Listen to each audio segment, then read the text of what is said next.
I'm Emily Davis, and at 32, I thought I had finally built a good life, career in marketing, a husband who seemed supportive, and freedom from my small hometown. But in one season, it all collapsed. I was fired without warning, my husband was secretly moving out, and my own mother, the one person I hoped would lift me up, told me I deserved it. That night, staring at a cardboard box of my life's work, I realized rock bottom wasn't the end. It was the beginning. Before I tell you what happened next, let me know where you're watching from, and thanks for being here. I grew up in a small town called Cedar Creek, about an hour outside of Austin. My dad, William Davis, was a high school principal, and my mom, Margaret, worked as a secretary at the local bank. They divorced when I was 15, and it was messy, really messy. Dad moved to Dallas and remarried within a year. Mom? She never got over it. She became bitter, controlling, and honestly, kind of mean. Everything I did was either not good enough or somehow a reminder of my father. When I got into UT Austin for college, she said I was getting too big for my britches. When I graduated with a degree in marketing, she asked why I couldn't have picked something more practical like nursing or teaching. The truth is, I spent most of my 20s trying to prove to her that I was worth something. I worked at a small marketing firm in Cedar Creek for 3 years after college, making terrible money but staying close to home because I thought it's what she wanted. Then I met Tyler Anderson at a wedding. He was charming, worked in IT, and most importantly, he thought I was amazing. We dated for 2 years, got married, and moved to Austin so I could finally pursue a real career. Mom hated it. She hated that I was moving to the big city. She hated Tyler because he filled my head with ideas. But for the first time in my life, I felt like I was building something that was mine. Tyler supported my dreams, encouraged me to apply for better jobs, and when I got hired at Patterson Creative Agency as a marketing coordinator, he was the one cheering the loudest. For 3 years, life was stable, decent job, a nice apartment in South Austin, and the usual routine with Tyler. But then, about 6 months ago, things started changing at work. Patterson Creative was a small agency, maybe 20 employees, and we'd always been like a family. Then the owner, Jim Patterson, decided to bring in his nephew, Derek Patterson, as the new creative director. Derek was 26, fresh out of some fancy art school in California, and he had zero real-world experience. But he was family, so he got the job. Derek immediately started making changes. He wanted to modernize everything, which basically meant getting rid of anyone who'd been there longer than he had. He started with the older employees, then moved on to anyone who questioned his ideas. I should have seen the writing on the wall, but I was naive. I thought if I just worked harder, did better work, I'd be safe. I was wrong. It was a Tuesday morning in late September. I remember because I'd stayed late the night before working on a campaign for our biggest client, Austin Home Builders. I was actually excited about the presentation I was going to give that afternoon. I thought it was some of my best work. I got to the office at 8:30, like always. Our office was in this converted warehouse in East Austin. All exposed brick and industrial lighting. Very trendy. I grabbed my coffee from the kitchen and headed to my desk, which was in this open area with about 6 other coordinators. At 9:15, Derek came out of his office and called my name. "Emily, can you come see me for a minute?" I grabbed my laptop, thinking we were going to discuss the Austin Home Builders campaign. But when I walked into his office, Susan Peterson, our HR director, was sitting there with a folder in her hands. That's when I knew. "Emily, please sit down," Derek said, not making eye contact. He was wearing one of those expensive designer t-shirts and had his hair slicked back like he thought he was Don Draper or something. Susan opened the folder. "Emily, we're going to have to let you go, effective immediately." The words hit me like a punch to the stomach. "What? Why?" "We're restructuring the marketing department," Derek said, still not looking at me. "Your position is being eliminated." "But I just finished the Austin Home Builders campaign. I've been here for 3 years. My performance reviews have all been excellent." Susan handed me a piece of paper. "This outlines your severance package. 2 weeks' pay and continuation of your health insurance for 30 days. I stared at the paper, but the words were swimming. "I don't understand. What about the Johnson account? The Miller project? I'm in the middle of 5 different campaigns." "Those will be reassigned," Derek said. "Security will escort you to your desk to collect your personal items." Security. like I was some kind of criminal. At a 20-person company where everyone knew everyone. The next 30 minutes were a blur. Paul from security, who I'd chatted with every morning for 3 years, stood awkwardly by my desk while I packed my coffee mug, my desk plant, and a few personal photos into a cardboard box. My coworkers stared at their computers, too uncomfortable to make eye contact. Amanda, who sat next to me, finally whispered, "This is complete bullshit, Emily." "Language, please," Susan said sharply. She'd followed us out to make sure I didn't take anything that belonged to the company. I wanted to scream that my ideas, my campaigns, my 3 years of work belonged to the company, and they were just throwing it all away, but I didn't. I just packed my box and walked out, Paul trailing behind me like I might steal the stapler. The parking garage was underground, dim and echoey. I sat in my car for 20 minutes, just staring at the concrete wall in front of me. I kept thinking this had to be a mistake, that Derek would call and say there'd been a misunderstanding, but my phone stayed silent. Finally, I drove home. It was 11 in the morning, and the apartment was empty. Tyler was probably on a conference call or working on some code. I set the box on the kitchen counter and just stood there, looking at it. 3 years of my life in a cardboard box. I needed to tell someone. I needed someone to tell me it was going to be okay, so I called my mom. She answered on the 3rd ring. "Emily, why are you calling in the middle of the day? Don't you have work?" "Mom, I got fired." Silence. Then, "What do you mean fired?" "They eliminated my position. I just got home. I don't know what I'm gonna do." I expected sympathy, maybe anger on my behalf. What I got was, "Well, what did you do wrong?" "I didn't do anything wrong, Mom. They're restructuring. People don't just get fired for no reason, Emily. Companies don't waste money on severance unless someone screwed up." "Mom, that's not— I told you that job was too good to be true. I told you not to get comfortable. But did you listen? No. You thought you were so smart moving to Austin, thinking you were better than Cedar Creek." My throat felt tight. I wasn't thinking I was better than anything. I was just trying to build a career. And look where that got you, unemployed at 32. "Do you know how this looks? What am I supposed to tell people at the bank?" "You're supposed to tell them that your daughter is going through a tough time and could use some support." She laughed, but it wasn't a nice sound. "Support, Emily? You're a grown woman. You made your choices. You wanted independence? Well, this is what independence looks like. Figure it out." "Mom, I have to go. Mrs. Henderson is coming in about her loan. Maybe you should start thinking about moving back home, at least until you get back on your feet. If anyone will hire you after this." She hung up. I stood there in my kitchen, holding the phone, feeling like I'd been slapped. My own mother, the one person who was supposed to love me unconditionally, had basically told me I deserved what happened. I called Tyler's work number. It went straight to voicemail.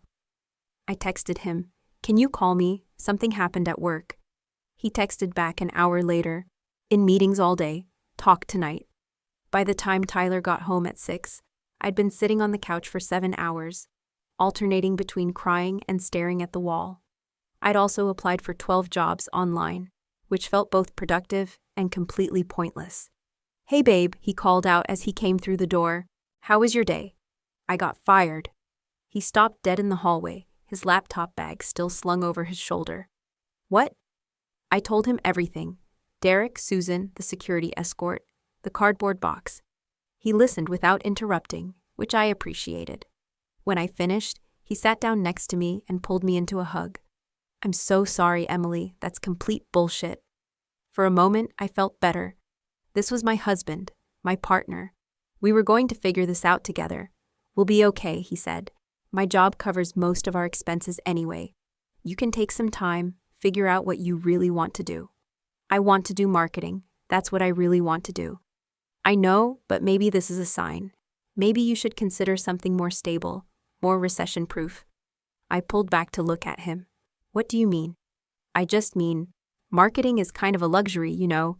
When companies need to cut costs, marketing is usually the first thing to go. Maybe you should think about something more essential, like nursing or teaching." Those were the exact words my mother had used 4 years ago. When I pointed this out, Tyler got defensive. "I'm not trying to be your mother. I'm trying to be practical. We have a mortgage, Emily. car payments, health insurance. We talked in circles for another hour. I kept trying to explain that I was good at marketing, that I loved it, that this was just one job at one company. He kept talking about stability and practicality and being realistic about our situation. Finally, I went to bed. Tyler stayed up working on his laptop. I could hear him typing from the bedroom, the familiar clicking that usually comforted me but tonight sounded like rain on a tin roof. The next morning, I woke up to find a note on the kitchen counter. Gone for a run, back later, we'll figure this out. T. I spent the day applying for more jobs and researching companies. I called Amanda from work to see if she'd heard anything about other layoffs coming. She told me that Derek had already hired someone new for my position, a girl fresh out of college who was willing to work for half what they'd been paying me. Tyler didn't come home until after 8. He'd gone for a run, then stopped by his friend Jack's house to work on some side project. When I asked him about it, he was vague. Just some coding stuff, might turn into something. What kind of something? An app idea. Jack knows someone who knows someone in venture capital. This was the first I'd heard of any app idea or any side project with Jack. But I had bigger things to worry about, so I let it go. The rest of the week followed the same pattern. I'd spend all day job hunting while Tyler went to work. He'd come home later and later, always with some excuse. A work meeting that ran long, drinks with colleagues, the side project with Jack. By Friday, I was starting to feel like a burden, like my unemployment was an inconvenience to his otherwise perfect life. When I tried to talk to him about it, he brushed me off. You're being paranoid, Emily. I'm just stressed about covering our expenses on one income. Saturday morning, I decided to surprise him with breakfast. I got up early, went to the farmer's market, bought fresh eggs and bacon from vendors I knew he liked. When I got back, his car was gone, and there was another note. Went to help Jack with the app stuff, back this afternoon. That afternoon turned into evening. He finally came home at 10 p.m., smelling like beer and avoiding eye contact. How's the app coming? I asked. Good, really good. Jack thinks we might have something. What's it called? What does it do? It's still in development. I don't want to jinx it by talking about it too much. Sunday, he was gone again. All day. App development, he said. Monday morning, I had a phone interview for a marketing position at a nonprofit. It went well, and they wanted me to come in for an in-person interview on Wednesday. I was excited for the first time in a week. When Tyler got home, I told him about the interview. That's great, he said, but he didn't sound excited. What's the salary? About 20% less than I was making at Patterson, but it's a good organization. Austin Youth Services. They help kids who age out of foster care. 20% less? Emily, we can't afford a 20% pay cut. It's not permanent, it's a foot in the door, and it's good work. Good work doesn't pay our mortgage. We had another one of those circular arguments. He wanted me to look for something more practical. I wanted him to support my career goals. Finally, I asked him point blank, do you want me to succeed? Of course I want you to succeed. I just want you to be realistic. Realistic or safe? What's wrong with safe? I went to the nonprofit interview on Wednesday. It went really well. They offered me the job on the spot, and I accepted. The pay wasn't great, but it was something, a start. When I told Tyler, he congratulated me, but I could tell he wasn't thrilled. That night, he worked late on his laptop again. When I asked him to come to bed, he said he was on a roll and didn't want to lose momentum. I'd been unemployed for 2 weeks, and I was starting to feel like a stranger in my own home. My first day at Austin Youth Services was a Monday. I was nervous but excited. The office was in an old house near UT campus, and it had this warm, welcoming feeling that Patterson Creative had never had. My boss, Jennifer Roberts, was a social worker who'd been running the organization for 8 years. We're not fancy, she told me during my tour, but we do good work here. These kids need people who believe in them. The job was challenging but rewarding. I was creating marketing materials to help recruit foster families and designing campaigns to raise awareness about kids aging out of the system. It wasn't the glamorous advertising work I'd been doing at Patterson, but it felt meaningful. Tyler seemed relieved that I was working again, but he was still distant. He was spending more and more time on his app project with Jack. Most nights, I'd come home to an empty apartment and a note saying he was working late. One Thursday evening, about 3 weeks into my new job, I came home early because Jennifer had given everyone the afternoon off for a board meeting. Tyler's car was in the parking lot, which surprised me. I thought he was supposed to be at work. I opened the door to our apartment and called out, "Tyler, you home?" I heard movement from the bedroom, like someone scrambling around. Then Tyler appeared in the hallway, fully dressed but looking flustered. "Emily, you're home early. Board meeting got canceled. Are you okay? You look weird." "I'm fine, just taking a break from work. Thought I'd come home and work on the app stuff." "Where's your laptop?" He glanced back toward the bedroom. "It's charging." Something felt off, but I couldn't put my finger on what. "Are you feeling okay? You seem jumpy." "I'm fine, just tired. Long day." I started walking toward the bedroom to change clothes, but Tyler stepped in front of me. "Actually, I was just heading out, meeting Jack at his place. We're expecting a call from that venture capital guy." "Right now?" "Yeah, he's on the East Coast. Time zones, you know."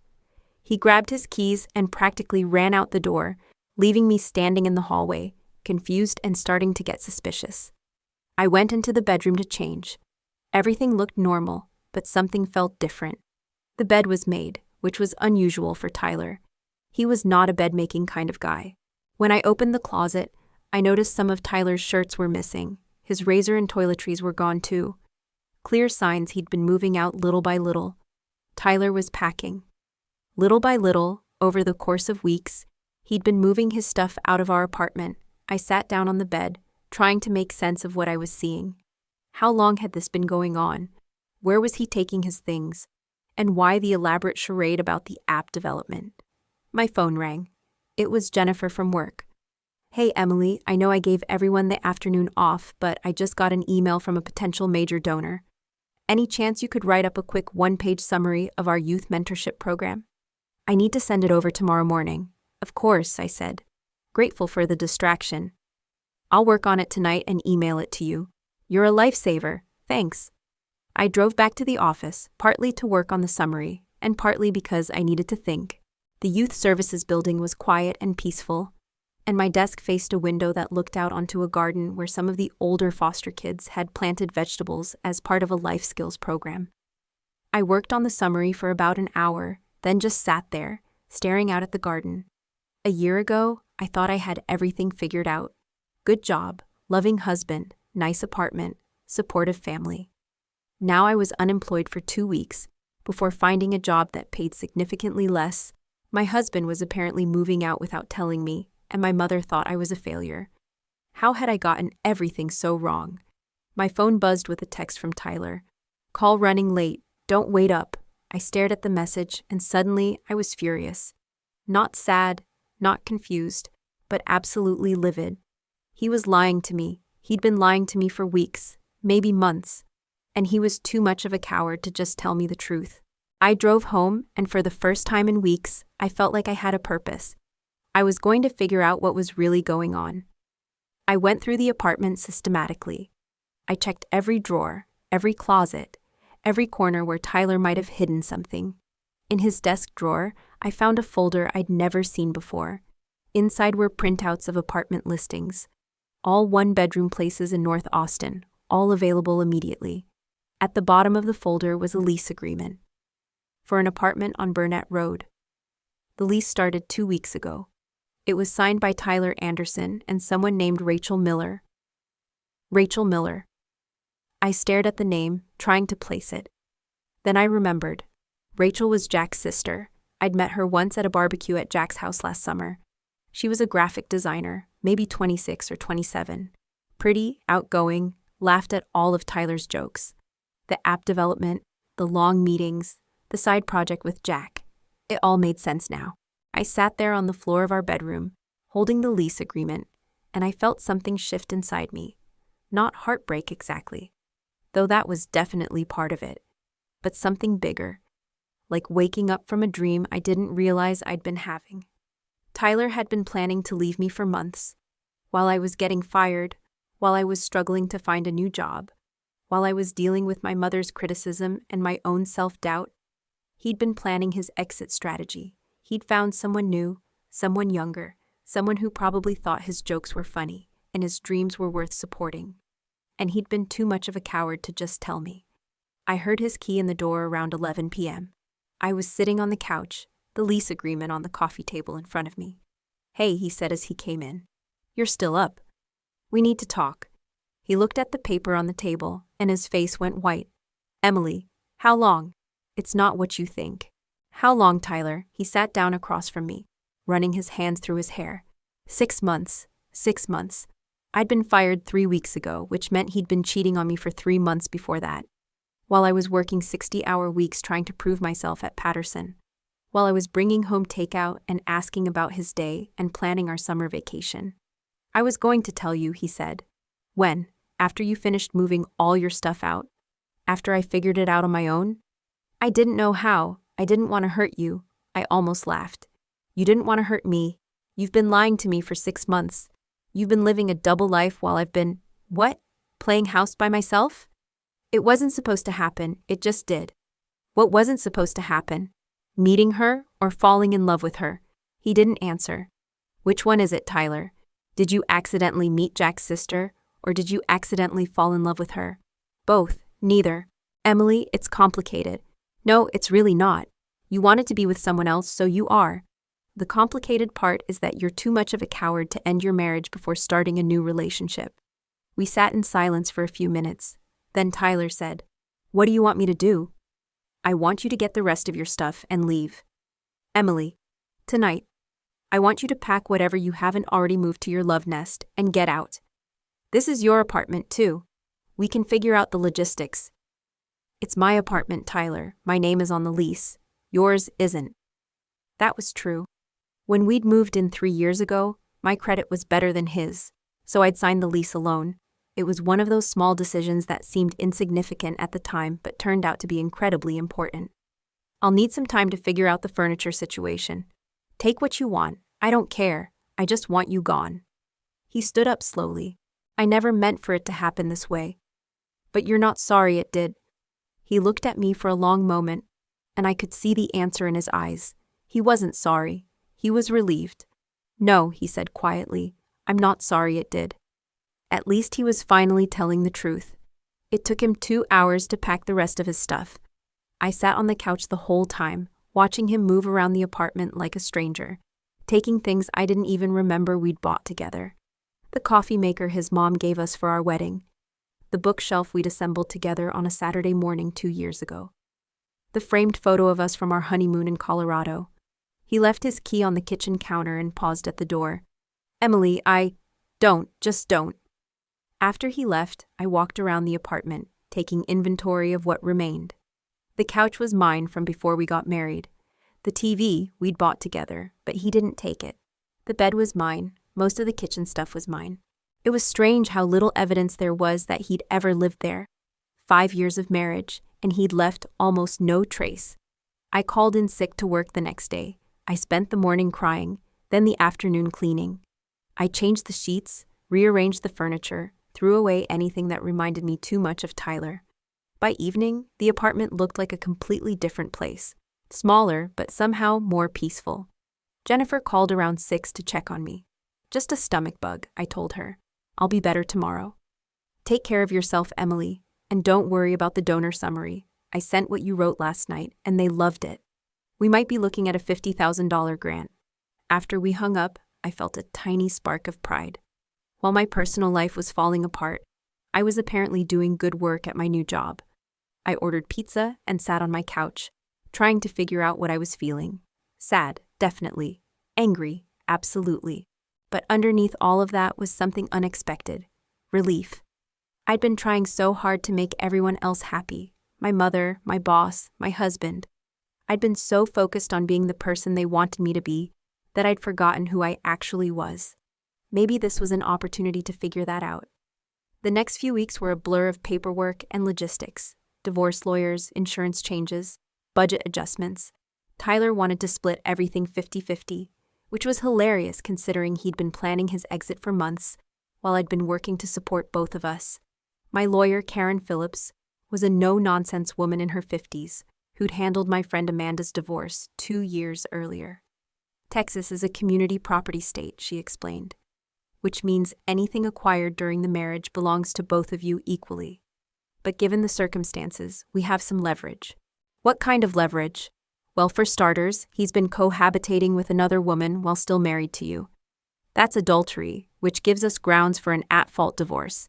It also means he forfeited his right to claim he's been supporting the household equally. We settled quickly. Tyler got to keep his car and his 401k. I got to keep everything else, including the apartment lease and what little savings we had. He also agreed to pay half of my legal fees. Through all of this, my mother was less than supportive. I told you that boy was trouble, she said, when I called to tell her about the divorce. Too charming. Men who are that charming are usually hiding something. You never said he was trouble, Mom. You said I was lucky to find someone who'd put up with me. Well, I was trying to be encouraging. No, you were trying to be mean. Just like you're being mean now. I'm not being mean, Emily. I'm being realistic. You're 32, divorced, and working at a nonprofit. You need to start thinking about your future. My future is fine, is it?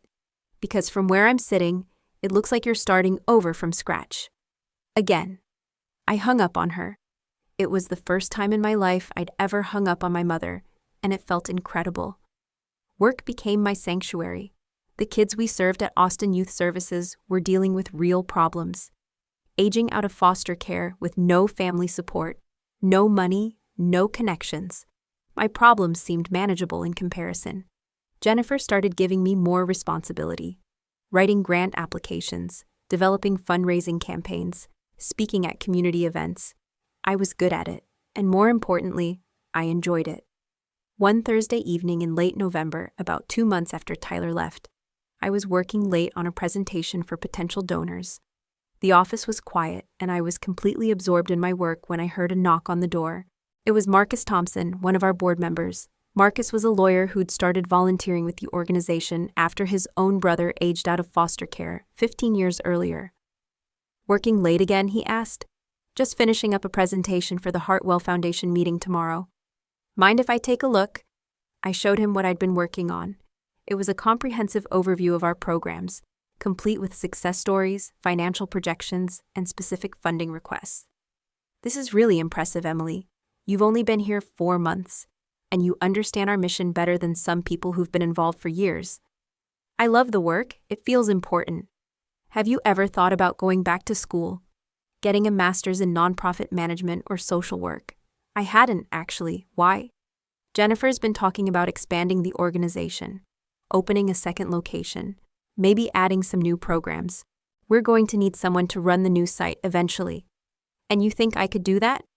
I think you could do a lot of things, Emily. You're smart, you're dedicated, and you have good instincts about people. Plus, you understand marketing and fundraising, which are huge challenges for most nonprofits. The idea intrigued me more than I expected it to.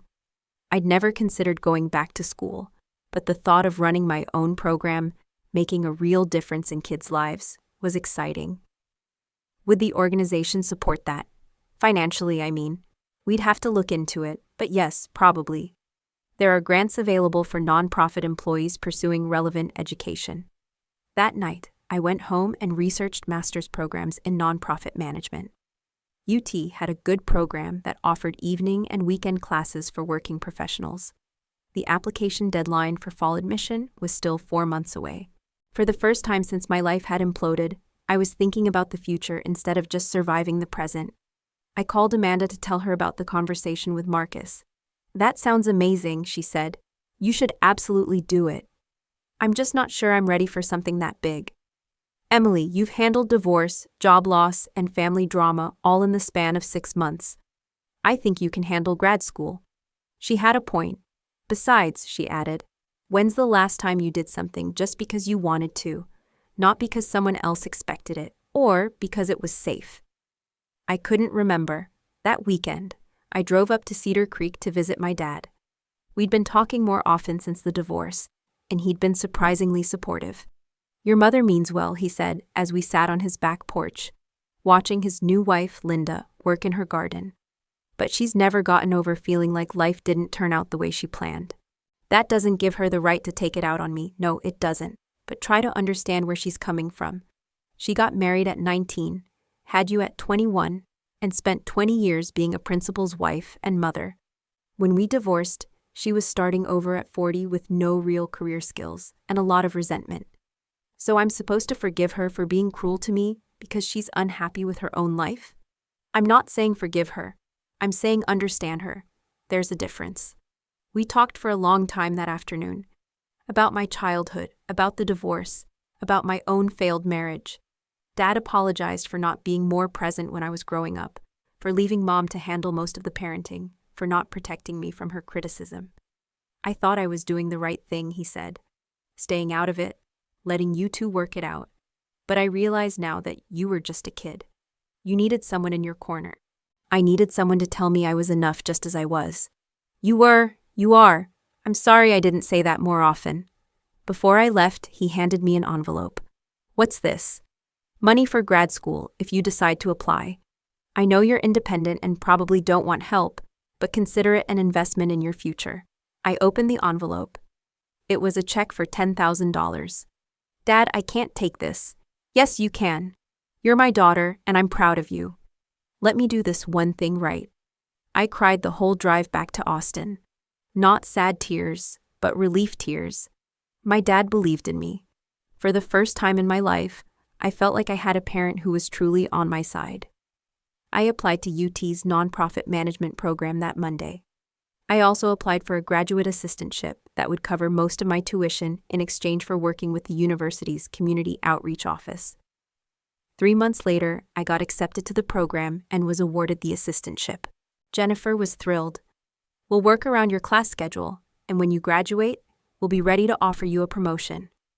Tyler, meanwhile, was living with Rachel in their North Austin apartment. I heard through mutual friends that he'd quit his job to work on his app full-time. Apparently, the venture capital funding hadn't materialized, and he was burning through his savings while trying to find investors. Part of me felt vindicated. Part of me just felt sad for him. My mother's reaction to my grad school news was predictable. More school? Emily, you're 33 years old. When are you going to settle down and start a real life? This is my real life, Mom. You know what I mean. A husband, a family, a stable job. I have a stable job, and I'm building a career that matters to me. In social work. Do you know how little social workers make? Do you know how much happiness is worth? She didn't have an answer for that. I started grad school in September, almost exactly a year after I got fired from Patterson Creative. The irony wasn't lost on me. A year ago, I thought losing that job was the worst thing that could happen to me. Now I realized it was the push I needed to find work I actually cared about. My first semester was challenging but exhilarating. I was taking classes in nonprofit financial management, program evaluation, and community organizing. For my assistantship, I was working with Dr. Amanda Foster in the community outreach office, helping coordinate partnerships between UT students and local nonprofits. You have a real talent for this, Dr. Foster told me, after I'd organized a volunteer fair that connected over 200 students with community organizations. Have you thought about pursuing a PhD? I laughed. Let me get through this master's program first. But the seed was planted. For the first time in my life, I was considering a future that looked nothing like what I'd always assumed I wanted. Around Thanksgiving, I ran into Derek Patterson at a coffee shop near campus. He looked uncomfortable when he saw me, which was gratifying. Emily, hey, how are you doing? Really well, actually. You? Good. I heard you're in grad school now. I am, nonprofit management at UT. He nodded awkwardly. That's great. Listen, I want you to know that your termination wasn't personal. It was just business. I stared at him for a moment, amazed that he was still trying to justify what he'd done. Derek, you fired your most experienced marketing coordinator and replaced her with someone you could pay half as much. You didn't eliminate my position, you eliminated my salary. That's not business. That's just cheap. His face flushed. We had budget constraints. How's that working out for you? I heard you lost the Austin Home Builders account. We're rebuilding. And the Johnson account and Miller Construction. He didn't answer. You know what the difference is between you and me? I continued. When I lost my job, I took responsibility for my future. When you lose clients, You blame budget constraints and market conditions. Good luck with that. I walked away feeling lighter than I had in months. Christmas that year was different. I spent it with my dad and Linda instead of driving to Cedar Creek to endure my mother's criticism. We cooked together, played board games, and talked about my classes and my future plans. You seem happier, Linda observed as we cleaned up after dinner. I am happier. I feel like I'm finally becoming the person I was supposed to be. In January, something unexpected happened. I got a call from Jim Patterson, Derek's uncle, and the owner of Patterson Creative. Emily, I hope you'll forgive the intrusion, but I wanted to reach out personally. Mr. Patterson, this is a surprise. I'm calling because I owe you an apology. I recently learned some troubling information about the circumstances of your departure from our company. It turned out that Derek had been systematically lying to his uncle about employee performance and client satisfaction. When Austin Home Builders and 2 other major clients ended their contracts within 6 months of my departure, Jim started asking questions. Austin Home Builders specifically requested to work with you again on their spring campaign, Jim explained. When I told them you were no longer with the company, they were shocked. They said you were the best account manager they'd ever worked with. He'd conducted his own investigation and discovered that Derek had been manipulating performance reviews, intercepting client feedback, and presenting a completely false picture of employee competencies to justify his hiring and firing decisions. I've terminated Derek's employment, Jim said, and I'm reaching out to everyone who was unfairly let go to offer a formal apology, and if you're interested, your job back. That's very generous, Mr. Patterson, but I'm not looking to return to advertising. I understand. But I also want you to know that I'm prepared to offer a significant settlement for the way you were treated. Our lawyers are calling it wrongful termination based on fraudulent performance data. The settlement was substantial, enough to pay off my student loans and put a down payment on a house. More importantly, it felt like vindication. I hadn't been fired because I was bad at my job. I'd been fired because Derek was bad at his. I used some of the settlement money to visit my mother in Cedar Creek. Not to reconcile exactly, but to establish some new boundaries. You look good, she admitted when I walked into her house. Healthy. I feel good. We sat in her living room, the same room where she'd criticized every decision I'd ever made. And I told her about grad school, about the settlement, about my plans for the future. I'm proud of you, she said finally. Are you? Because for most of my life, it's felt like nothing I did was ever good enough for you. She was quiet for a long time. Then, I was scared. Scared of what? Scared that you'd end up like me, dependent on someone else for everything, with no options when things fell apart. So you criticized everything I tried to do. I thought if I pushed you hard enough, you'd become strong enough to take care of yourself no matter what happened. Mom, you didn't make me strong.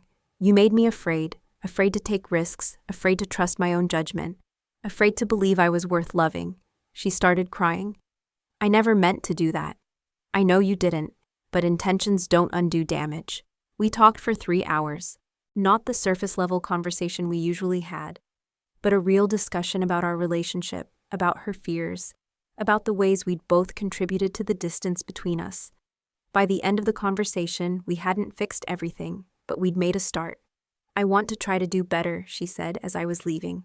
I want that too, but it has to be real, Mom. I can't keep pretending that our relationship is healthy when it's not.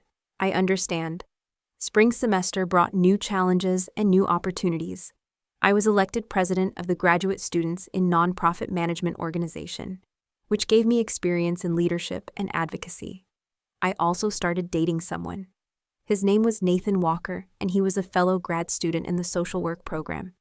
We met in a research methods class and bonded over our shared frustration with statistical analysis software. Nathan was different from Tyler in every way that mattered. He was genuinely interested in my thoughts and opinions. He encouraged my ambitions instead of trying to manage them. He made me laugh without putting anyone else down. Most importantly, he never made me feel like I needed to be smaller or quieter or more accommodating to deserve his attention. You know what I love about you, he said one evening as we studied together in the library. My brilliant insights into regression analysis. Your passion. When you talk about your work with the kids at Austin Youth Services, your whole face lights up. It's like you become more yourself. I'd never had anyone tell me I became more myself when I was passionate about something. Tyler used to say my work enthusiasm was intense and exhausting. In April, Jennifer offered me the promotion we'd been discussing. Austin Youth Services had received a major grant to open a second location in East Austin, and they wanted me to manage it. The position comes with a significant salary increase, she said. And you'd have full autonomy to design the programs and hire your own staff. When would this start? September, right after you graduate. It was everything I'd been working toward. The chance to run my own program, to make a real difference in kids' lives, to build something meaningful from the ground up. But there was one complication. Nathan had been accepted to a PhD program at UC Berkeley. He'd been offered a full assistantship and the opportunity to work with one of the leading researchers in child welfare policy. It's an incredible opportunity, I told him when he shared the news. You have to take it. But what about us? What about us? This is your dream program with your dream advisor. You can't turn that down for a relationship that's only 8 months old. Is that what you want? For me to leave? I want you to make the decision that's best for your future. We spent weeks trying to figure out how to make a long-distance relationship work. I considered applying to PhD programs in California.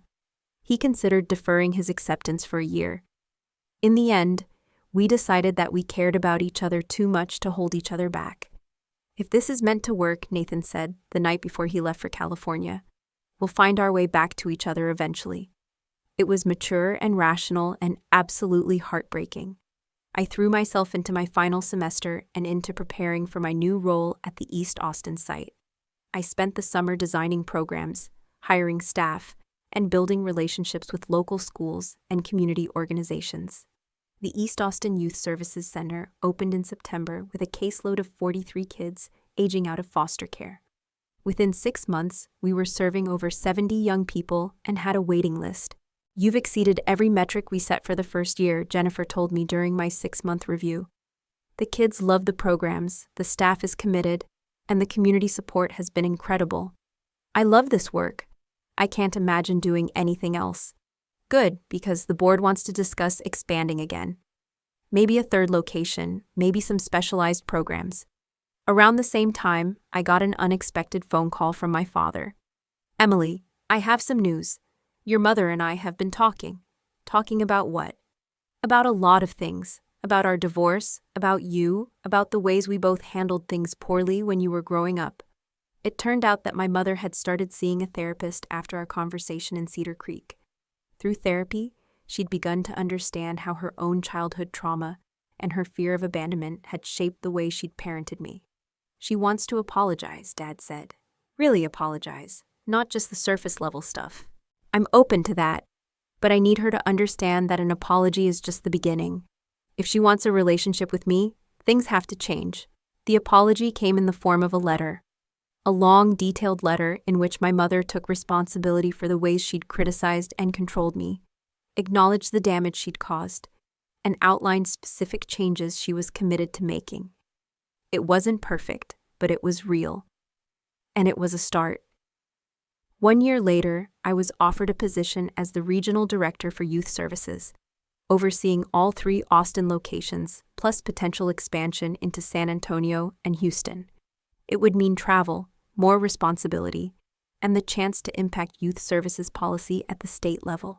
The night I got the offer, I called Nathan. We'd been keeping in touch sporadically, exchanging updates about our work and our lives, but being careful not to complicate his transition to Berkeley or my adjustment to single life. Congratulations, he said when I told him about the promotion. You're going to be amazing at that job. Thank you. How's the PhD program going? Really well. I'm working on research about long-term outcomes for kids who age out of foster care. It's exactly what I wanted to be doing. I'm glad you sound happy. I am, but I miss you. I miss you too. There was a long pause. Then, I know this is probably terrible timing, but I need to tell you something. My heart started beating faster. Okay. I'm applying for a postdoc position at UT, working with Dr. Rodriguez in the social work department. If I get it, I'd be moving back to Austin next fall. Nathan, I'm not applying because of you. I mean, not entirely because of you. It's a good opportunity and the research fits perfectly with what I want to do long term. But I'd be lying if I said the fact that you're there, wasn't part of the appeal. What are you asking me? I'm asking if you think there might still be something here worth exploring. If I get the position. I thought about everything that had happened over the past 3 years. Losing my job, ending my marriage, going back to school, finding work I loved, building a relationship with my parents, learning to trust my own judgment. I thought about the woman I'd been when I first met Nathan, and the woman I was now. Stronger, more confident, more certain of what I wanted and what I wouldn't accept. Yes, I said, I think there might be. He got the postdoc position. He moved back to Austin in August, and we started dating again. Slowly, carefully, like two people who'd learned something about what they needed from a relationship. This time, it was different. I was different. I wasn't looking for someone to complete me or validate me or save me from my own life. I was looking for a partner to share the life I'd built for myself. Last month, 3 years after the night I lost my job and my husband walked out, I was promoted to State Director of Youth Services. I oversee programs in 12 cities across Texas, manage a budget of over $5 million, and supervise a staff of more than 200 people. I bought a house in South Austin with a big backyard and a home office, where I can work on grant applications and policy proposals. Nathan and I have been talking about moving in together, but we're taking our time. We both know the value of getting it right instead of getting it fast. My mother and I have a good relationship now. Not perfect, but honest. She comes to visit every few months, and she's genuinely proud of what I've accomplished. She's also learned to ask about my life instead of criticizing my choices. My father and I are closer than we've ever been. He calls every week, and we talk about everything from work to politics to his garden. He's taught me that it's never too late to apologize for past mistakes, and never too late to build a better relationship. As for Tyler, I heard through mutual friends that his app never got funding. He and Rachel broke up about a year ago, and he moved back in with his parents in Round Rock. He's working as a freelance web developer, and according to Amanda, seems pretty miserable. I don't take any satisfaction in his struggles. If anything, I feel sorry for him. He gave up something real and imperfect for something exciting and ultimately empty. That's his journey to figure out. People ask me sometimes if I'm angry about what happened, if I resent the years I spent trying to please people who were never going to be satisfied, if I wish I could go back and do things differently. The answer is no. All of it. The job loss, the divorce, the family drama, the starting over. All of it led me to where I am now. And where I am now is exactly where I'm supposed to be. I'm doing work that matters. I'm in a relationship with someone who sees my strength as an asset, not a threat. I have a family that supports my dreams instead of questioning them. I have financial security and emotional independence. Most importantly, I like who I am. For the first time in my life, I genuinely like the person I see in the mirror. Not because I'm perfect, but because I'm authentic. Not because I have everything figured out, but because I trust myself to figure things out as I go. The night I got fired from Patterson Creative, I thought my life was over. I couldn't see past the humiliation and the fear and the sense that I'd failed at everything that mattered. What I couldn't see then was that failure isn't the end of the story. It's just the beginning of a different story. A better story if you're brave enough to write it. If you're watching this and you're going through your own rock bottom moment, I want you to know something. This isn't the end for you either.